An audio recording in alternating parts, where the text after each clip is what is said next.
भारती गुरु him गिरिसुता Goswami Girijesh साहित्य Sharda Narmada my हृदय प्रदेश बंदो हनुमत लखन संगो रिपु हनु भरत सुजान सिया राम जी को नमन गाऊं मानस गान सियावर रामचंद्र पद जय शरणम।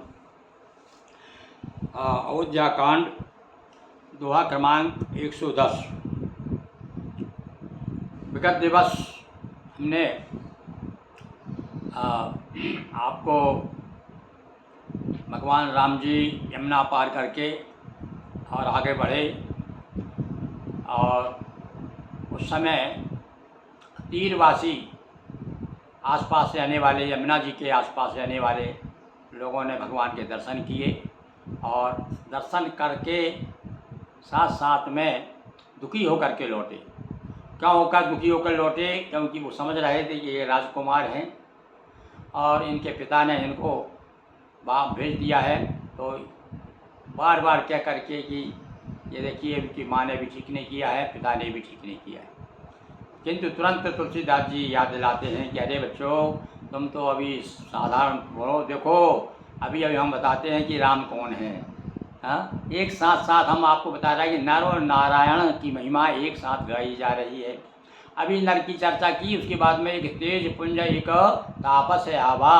उसी समय उन्होंने फिर एक नया पात्र खड़ा कर दिया गोस्वामी जी ने। एक तापस, बड़ा उज्ज्वल तापस, बड़ा तेजस्वी भगवान राम का चरणारविंद अनुरागी आकर के उसने प्रणाम किया और प्रणाम करने के बाद में जो ही प्रणाम किया भगवान राम जी ने, और क्या किया, हमारे राम जी ने उनको उठा करके गले से लगा लिया और गले से लगा लिया। उसने फिर लक्ष्मण जी को प्रणाम किया, सीता जी से आशीर्वाद ली और उसके बाद में प्रणाम करके और चला गया।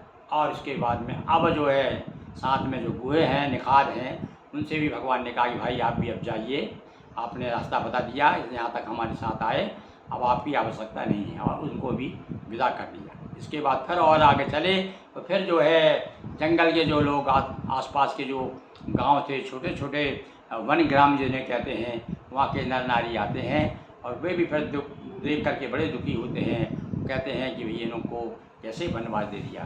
तो आज हम वो प्रसंग देख रहे हैं।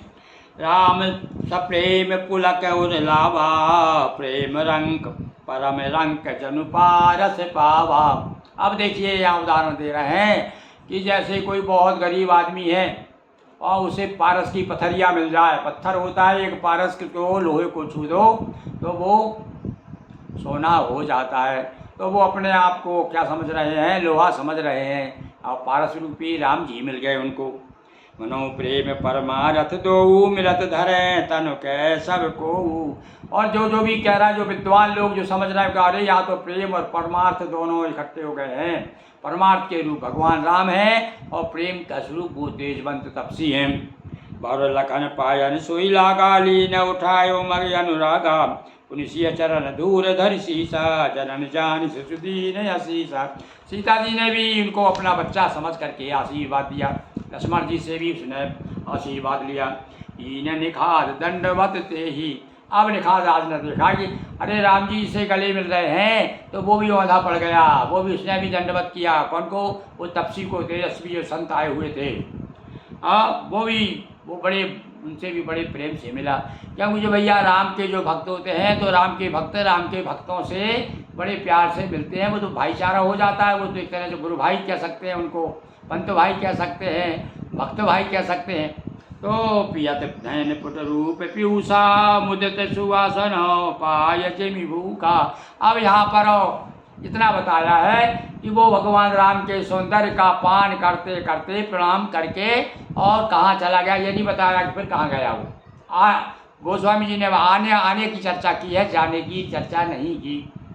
अब और उसके बाद में तुरंत उनका ध्यान कहाँ गया कि इसी समय अब क्या मैं इन्हीं की चर्चा करता रहूँगा क्या? देखो आसपास कितने लोग आ गए। ते पितुमात कहो सकी कैसे, जिन पठे बने बालक। वही जो गांव के लोग हैं। अभी बीच में संधि आ गई, बीच में एक दूसरा प्रसंग प्रवेश करा दिया उन्होंने। इधर तो चर्चा हो रही थी वो गांव के लोग चर्चा कर रहे थे, अरे इसके पिता कैसे हैं, इसकी माता कैसी है और कितने सुंदर हैं। और इसी बीच में ये आ गया।